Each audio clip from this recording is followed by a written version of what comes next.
So last night we finally had the big debate, Bill Nye versus Ken Ham. If you're not familiar with Ken Ham, he runs the museum that has cavemen riding on dinosaurs and things like that, that purports to explain how creation explains the world.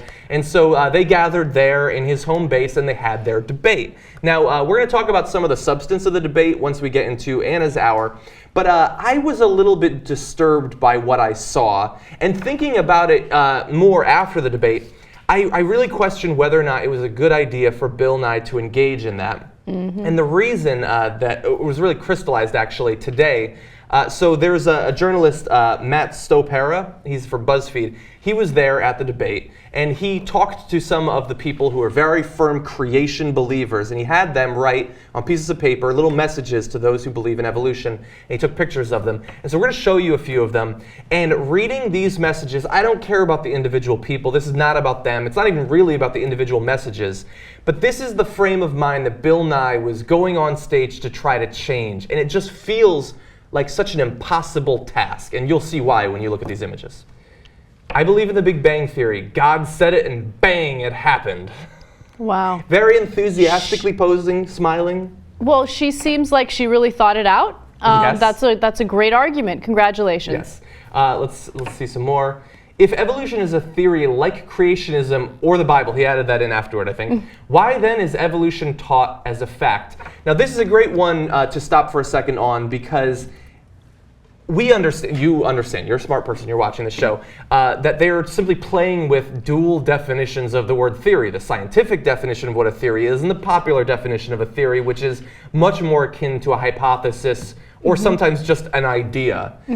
He must have heard that idea be refuted in the past, and yet he's there at the actual debate, implying that he has on some level some intellectual curiosity about this issue, and yet he must have heard it many times in the past. He still is presenting it as like, checkmate, gotcha, Bill Nye. Yeah, I think my biggest issue with these letters is that it does show a lack of intellectual curiosity. And I don't know if it's because the theory of evolution sounds too complicated for people to actually learn about and take in, or if it's because they believe in their religion so much that they're threatened by the science that disproves what they believe in, right? You're probably right about that. Because the reality is, if you are a creationist and you believe in the literal interpretation of the Bible, accepting something like evolution would indicate that you can no longer dictate or believe in the morality that's dictated by a religious doctrine, right? Which I just disagree with. And I think many of the Christians who don't believe in creation, that do believe in evolution,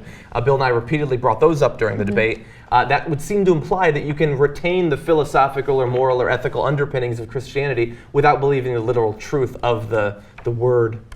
Exactly. Yeah. And going back to the Big Bang Theory, I watched the entire debate. I watched it as soon as I woke up this morning because I couldn't wait to see, whether or not this creationist had any type of good argument against someone like Bill Nye, right? I mean, they're not even on a level playing field. So I thought the debate was ridiculous to begin with, right? Don't give any credibility to these nut jobs. But anyway, Ken Ham made the argument that, the Big Bang Theory is very similar to what he believes in the sense that there's no evidence behind it. He didn't say so in so many words, but he basically said, I believe in the Word of God. You believe in this idea that, boom, there was a Big Bang, and then all of a sudden there are all these galaxies and yada, yada. But the reality is, I mean, if he had done some research, and I'm sure he has to know about this. I mean, the Big Bang Theory isn't based on nothing. It's based on the fact that galaxies are receding from the Earth. It's based on the Doppler shift. It's based on Hubble's observations. And Bill Nye did a great job in talking about that. And it's just ridiculous to me that you have a real scientist here debating using real facts, and you have someone disagreeing on what the facts are. You can't have a debate there. Or who refuse to believe that facts are possible in this domain. Okay, more of the pictures. Because science by definition is a theory, not testable, observable, nor repeatable, why do you object to creationism or intelligent design being taught in school? So this one depressed me perhaps more than any other, because science is, I think by definition, the idea of using tests, using observations, repeating those tests. That's what science is. That's what the scientific method is. Yeah. And here's a woman, again, this is not about the woman, but this is a population of which she is a representative who went there ostensibly because they believe there's a conversation to be had between religion and science, who fundamentally does not understand the first thing about science. And that's not, at the end of the day, I don't even think even her fault. It's the community she's a part of who does not want her to know about science, to be curious about science. And at the very least, they brought Bill Nye in. Maybe they're starting to yield some ground in that area. But that's a scary sign to see from a grown woman in America in 2014. So from watching that interview, one thing that I definitely did notice is that Ken Ham has a political agenda, and his political agenda is very, very clear. Okay, Bill Nye never mentioned the issue of gay marriage. He never mentioned the issue of abortion, but Ken Ham did in his opening statements. He's concerned with morality. He's concerned with the morality that is pushed upon us by his particular religion. So, he would make arguments that were not scientific, and I don't like the fact that because of the format of that debate, he can make claims, and the only person there to do a rebuttal is Bill Nye, right? The moderator doesn't jump in and say that's not true. So people who already have a bias in favor of creationism are just going to take everything he says as truth and as fact, and there's no one there other than Bill Nye to say, no, that's not actually true. That's definitely problematic. And going back to the whole thing about creationism in schools, he kept repeating over and over again that he found it to be problematic that we teach evolution but not creationism, right? Well, first of all, that's not problematic. That's the way it should be, because evolution is based on fact. It's based on scientific evidence. Creationism is based on your Bible. And also, there are many states, including Texas, Louisiana, and Tennessee, that have public schools that are currently teaching creationism. That is, or should be, completely against the law. If we come from monkeys, then why are there still monkeys? This is another one that he must have seen that be refuted or explained 1,000 times. But I love the response from the BuzzFeed reporter. If you came from your parents, why do you still have parents? That's awesome. Anyway, I don't understand. I know that he didn't go there to convince the monkey guy. Or the sunset girl or any of those. I understand that on some level. But I worry that the narrow, like the middle that they're fighting for, like I feel like those people are a combination of so apathetic and how few of could there be left in the modern day. Am I wrong? Like, do you think it was worthwhile? No. I'm going to be completely honest. Look, I'm in favor of having debates, having an open dialogue on issues that might be controversial. But this reminds me a lot of the climate change debate, right? Where the media will treat naysayers on a level playing field as those who do the real science, climate scientists, right? And that gives credibility to those who deny that climate change is caused by human activity. I don't like that. I don't want to give them credibility. I don't want to pretend as though they have a sound argument to make. So the format does that. And the format does do that. I mean, the thing is, there's no debate to be had if one side refuses to believe the facts. And at the very end of the debate, Ken Ham was asked, would you change your mind? Like, what would it take for you to change your mind about evolution? And he basically said nothing. The word of God is superior, and that's all that matters. I'm paraphrasing. I don't know exactly what he said. Not that much, but that just shows you he is willing to reject fact. And I think that his strongest believers are similar, where they will reject facts. So what is the point of having this ridiculous debate? All it does is it legitimizes a point of view that shouldn't be legitimate. Well, it does one more thing that you just revealed right there. It reveals that they do not have fundamentally, they don't have the same mission. They're not both looking for the truth. They're not both looking for an explanation. He's fine with an explanation, Ken Ham is, so long as it's his explanation. Bill Nye is willing to revise. He's probably eager to revise his ideas based on new information, but Ken Ham doesn't care about the information. He cares about his belief in God. Are you scared of a divine creator? So we included this one, and there's another one about what purpose do you find in the world, because I think they weren't arguing the same points, as I've said. Ken Ham frequently was not arguing that he believes that creation explains the world. He was arguing that we have to believe in this, because if we do not, then you won't accept our moral and ethical arguments. Yes. And it seems like many of the people that BuzzFeed photographed, they're not saying, I don't believe in evolution. They seem to be scared. What would it mean to be an atheist? What would my life be like? What does death mean? What's a sunset mean if I'm an atheist? So I think that Bill Nye handled this entire debate in the classiest possible way. And Ken Ham was very aggressive against him, if you ask me. But Bill Nye was very respectful, and not just of Ken Ham, but also of people of faith, right? Not just creationists, but people who believe in any particular religion.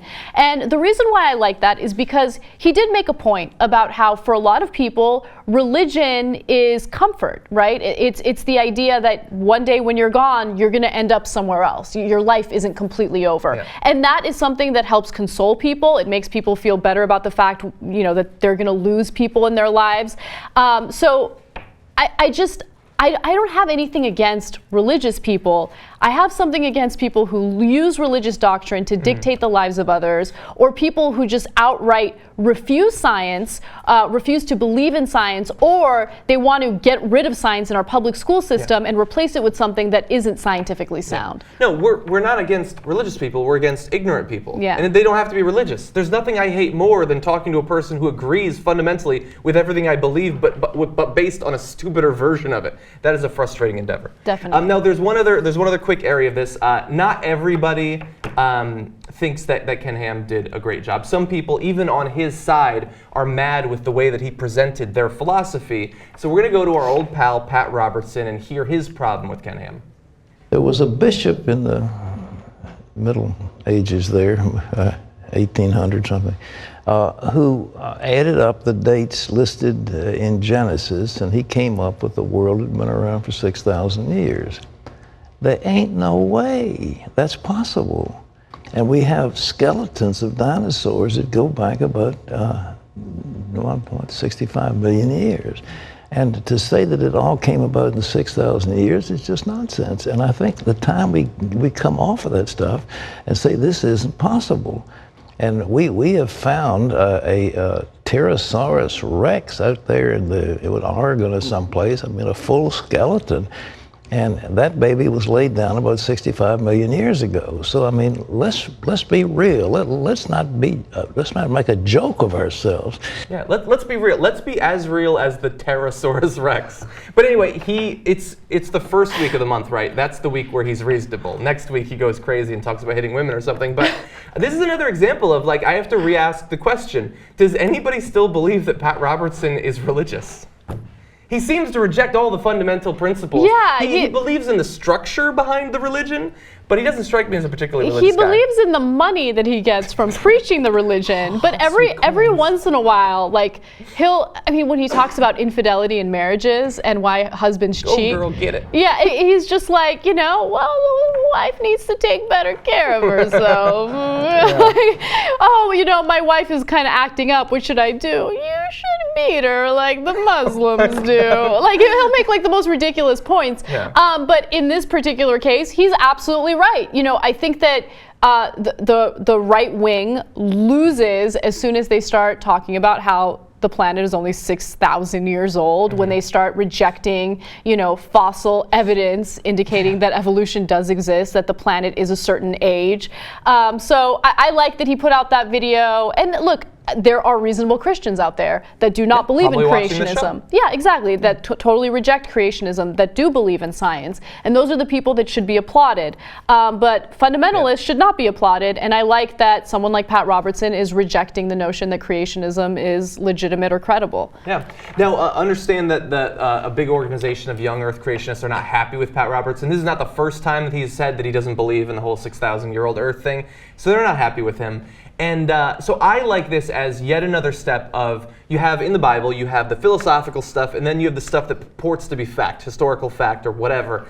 And you, over time, you strip more and more out of that as science reveals more of our history, of the history before there are humans. You get rid of that stuff. And the more you get rid of it, the more the Bible will become basically just another philosophy book.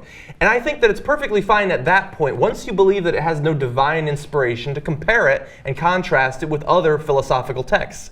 I think that for the most part, it's going to lose out when you do that, except for some of the stuff Jesus said that you can find in many other philosophies. But I think that we will be better off when we get to that point and stop pretending that it has any kind of divine origin whatsoever.